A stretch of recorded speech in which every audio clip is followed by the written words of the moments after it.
राजधानी recording studio Belwatia.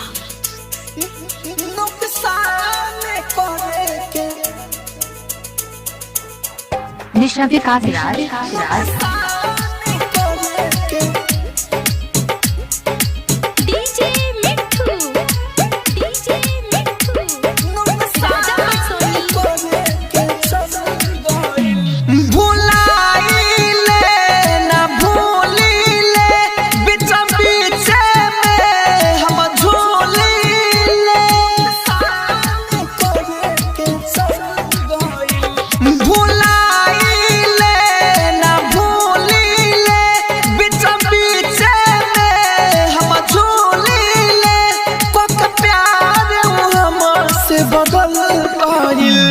रहे दिल में मुस्कानावा नुकसान करे के चल गइल।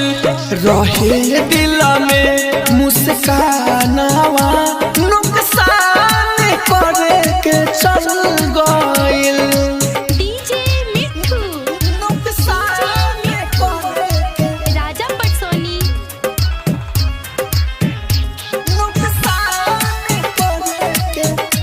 निशा विकास राज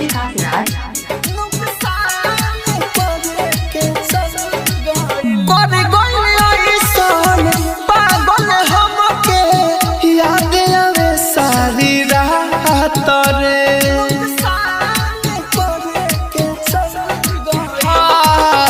भोर न पाला अखिया लोराला मीठी मीठी कोइलो कर बात रे।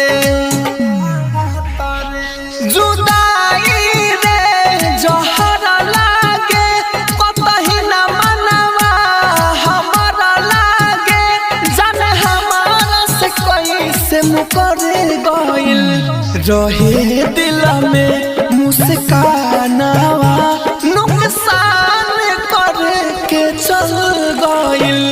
रहे दिल में मुस्कानावा नुकसान करे के चल गइल।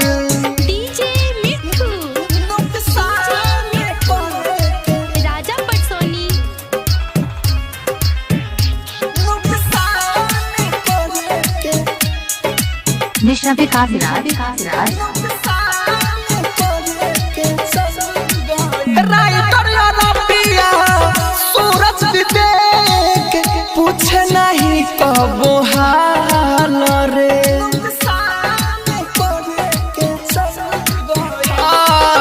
राहुल राजधानी के अपन मान के करे गइल कांगाल रे।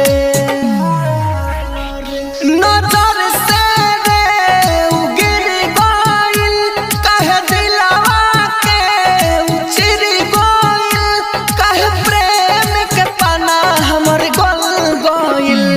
रहे दिल में मुस्कानावा नुकसान करे के चल गइल।